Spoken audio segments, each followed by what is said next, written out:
The contractions were coming every 4 minutes when my mother decided to make her ultimatum. I was bent over the hospital bed, breathing through another wave of pain, when she grabbed my shoulders with her perfectly manicured nails. "Promise me, Diane," she hissed, her breath hot with the smell of hospital coffee and disappointment. "Promise you'll name him after Tommy. It's what this family needs to heal." My husband Jake squeezed my hand, shooting my mother a look that could have stripped paint. "Sandra, now is not the time. It's the perfect time." Mom's voice pitched higher, the way it always did when she felt her control slipping. "My daughter is about to bring life into this world. She can honor her brother's memory or destroy this family. Her choice." Another contraction hit, and I gritted my teeth against both the pain and the urge to scream at her that Tommy hadn't had a memory worth honoring. But she'd rewritten history so thoroughly in the 5 years since he'd disappeared that sometimes I wondered if I was the only one who remembered the truth. "Mom," I gasped as the pain subsided, "please. Can we discuss this later?" "There is no later."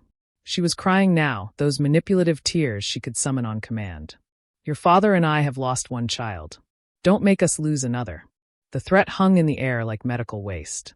"Name my baby after my criminal brother or be disowned." Classic mom. "Mrs. Patterson," my nurse Bethany interrupted firmly. "I'm going to need you to step outside. Diane's blood pressure is elevated." Mom glared at her, but moved toward the door. She paused at the threshold, one hand on the frame like a soap opera villain. "Thomas Michael Patterson III. That's his name. Or you're no daughter of mine." The door clicked shut behind her, and I burst into tears. Hey, Jake soothed, wiping my face with a cool cloth. "We don't have to name him anything she wants. This is our son." "You don't understand," I sobbed, another contraction building. "She'll do it. She'll cut me off, turn the whole family against me. She did it to Aunt Caroline when she refused to invest in Tommy's business." Jake's jaw tightened. He'd only known the sanitized version of Tommy that my parents presented. The golden boy who'd died tragically young, possibly in military service, definitely a hero. They'd scrubbed the internet of his real story, paid for reputation management, created a fictional saint out of a very real sinner. But I remembered everything. I remembered the missing money from Grandma's account, the forged checks, the crying girlfriends who'd show up at our door, begging for their savings back. The way he'd smile that charming smile and convince everyone he was the victim. I remembered the last time I'd seen him, 5 years ago, when the FBI had come to our house. He'd climbed out his bedroom window while agents knocked on the front door, but not before stopping in my room to steal the cash from my wallet and my engagement ring. "For safekeeping, Dee," he'd said with that same smile. "I'll bring it back with interest." That was the last time anyone in the family had seen Thomas Michael Patterson Jr. My parents had spun it differently, of course. Their son was working undercover for the government. He was in witness protection. He was overseas serving his country in ways too classified to discuss. The stories changed depending on their audience, but the theme remained. Tommy was a hero, and anyone who suggested otherwise was jealous of his success. 12 hours later, our son was born. 7 pounds, 3 ounces of perfect possibility. He had Jake's nose and my stubborn chin, and when he opened his eyes, they were the same gray as storm clouds. Nothing like Tommy's charming blue ones that had fooled so many people. "He's beautiful," Jake whispered, cradling our son while I recovered. "What should we call him?" I knew my parents were in the waiting room, probably telling anyone who'd listen about their grandson, Thomas Michael Patterson III. I knew the family group chat was already flooded with messages about little Tommy. I knew I had maybe an hour before Mom burst in here demanding to see the birth certificate. "I don't know," I admitted, touching our son's impossibly tiny fingers. "I just know I can't name him after Tommy. I won't curse him with that legacy." Jake nodded, understanding more than he could say. "So we pick something else. Something that's just his. She'll never forgive me." "Do you need her forgiveness?" It was a fair question. Did I need the approval of a woman who'd spent 5 years gaslighting me about my brother's crimes? Who'd mortgaged her house to pay his debts, then pretended it was for renovations? Who'd rather lose her living daughter than admit her son was a criminal? "No," I said finally. "I need our son to have his own name. His own chance." We settled on Samuel James. Samuel for Jake's grandfather who'd built a life of quiet integrity. James for my mother's father who died before Tommy could steal from him too. It was a name with history but no baggage, honor but no weight. The birth certificate clerk arrived the next morning. A middle-aged woman named Dolores with kind eyes and efficient movements. She pulled up the electronic form on her tablet. "Congratulations," she said warmly. "Let's get this little one officially documented." "Full name: Samuel James Myers," I said clearly, using Jake's last name. Another decision that would infuriate my mother, but I wanted no connection to the Patterson legacy. Dolores typed, then paused. "Mother's full name? Diane Elizabeth Patterson." Her fingers stilled. She looked up at me, then back at her screen. "Patterson. And your maiden name?" "That is my maiden name. My husband is Myers." "I see." She typed something else, and I watched her face change. The professional smile faltered, replaced by something like recognition mixed with concern. "Ms. Patterson, is your brother Thomas Michael Patterson, Jr.?" My blood ran cold. "Why?" She glanced at Jake, then back at me. "I need to ask, has he been in contact with you recently? Asked for money or personal information?" "No," I said slowly. "We haven't seen him in 5 years." "Why? What's going on?" Dolores set down her tablet, her voice dropping to a confidential tone. "Ma'am, your brother, he's on our fraud alert list. He's wanted in 3 states for identity theft, specifically targeting family members." The room tilted. Jake grabbed my hand. "What kind of identity theft?" he asked when I couldn't speak. "He's been using family members' information to open credit cards, take out loans, even file fraudulent tax returns. The FBI has been tracking him for years."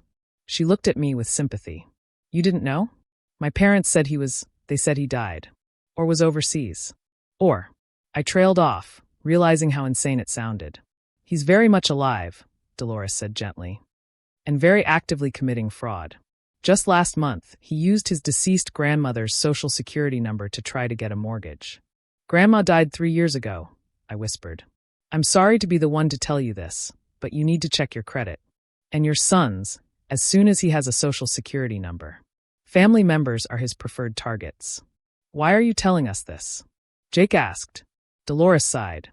"Because I've seen what he does to families. My own cousin was one of his victims. He dated her for 6 months, cleaned out her accounts, and destroyed her credit. When I saw the Patterson name," she shook her head. "I couldn't not warn you. My parents want me to name the baby after him," I heard myself say. "They said they'd disown me if I didn't." Dolores's face hardened. "Ma'am, I shouldn't say this, but anyone who'd force you to name your child after a wanted criminal isn't looking out for your best interests. Or your son's." She pulled out a business card. "This is the FBI agent handling his case. Agent Martinez. You should call her. She's been trying to reach family members, but your parents." She paused diplomatically. "They haven't been cooperative." After Dolores left, Jake and I sat in stunned silence. Our perfect son slept in the bassinet, blissfully unaware that his uncle was a federal fugitive who specialized in destroying family members' lives. "We need to tell your parents," Jake said finally. "They know," I said with sudden clarity. "Of course they know. That's why they've been so desperate to control the narrative. That's why they want the baby named after him, to continue the lie." My phone buzzed. A text from Mom. "Have you filed the birth certificate yet? Remember, Thomas Michael Patterson III, or you're dead to us." I looked at our son, Samuel James Myers, who would grow up free from the Patterson curse, who would never have to wonder if someone was being nice to him just to get his social security number, who would own his name instead of inheriting a lie. "Call Agent Martinez," I told Jake. "It's time someone told the truth about Tommy." The call to Agent Martinez revealed more than I'd imagined. Tommy hadn't just stolen from family. He'd systematically destroyed lives across 3 states. He had 12 warrants, 23 known aliases, and a gift for finding vulnerable women to con. "We've been trying to reach your parents for 2 years," Agent Martinez explained. "They keep insisting he's dead, but he used their address to file a fraudulent tax return just 6 months ago." "They know," I said. "They have to know." "They know," she confirmed. "We have recordings of your mother wiring him money. Western Union to various aliases. She calls him her angel boy in the recordings. My parents had been funding his crime spree. Every family dinner where they'd cried poverty, every guilt trip about not helping enough. They'd been sending money to a son who was destroying other families just like ours. If you could provide any information about where he might be." "I haven't seen him in 5 years," I said. "But I'll help however I can." When my parents arrived that afternoon, I was ready.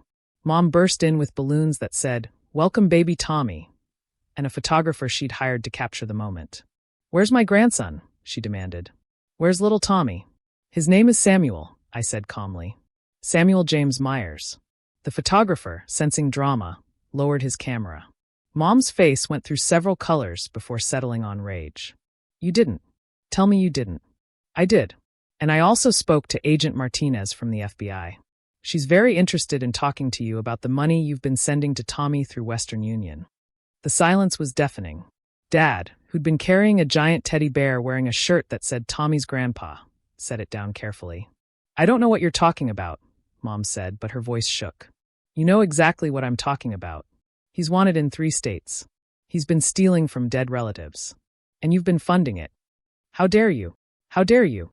I found my voice strong and clear. "How dare you try to saddle my innocent son with the name of a criminal? How dare you threaten to disown me for protecting my child? How dare you spend 5 years lying to everyone about what Tommy really is? He's your brother.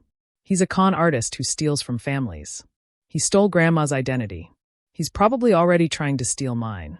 "You're jealous," Mom spat. "You've always been jealous of Tommy. He was special. He was a criminal," Jake interjected firmly. "And you enabled him. But it stops here. It stops with our son." Dad finally spoke, his voice hollow. "We just wanted to believe he could change." "By pretending he was dead?" I asked. "By forcing me to name my son after him? By threatening me? We thought." Mom's tears were real this time. "We thought if we kept his memory perfect, maybe he'd come back and be that person." "He was never that person," I said gently. "And you know it." They left without meeting Samuel.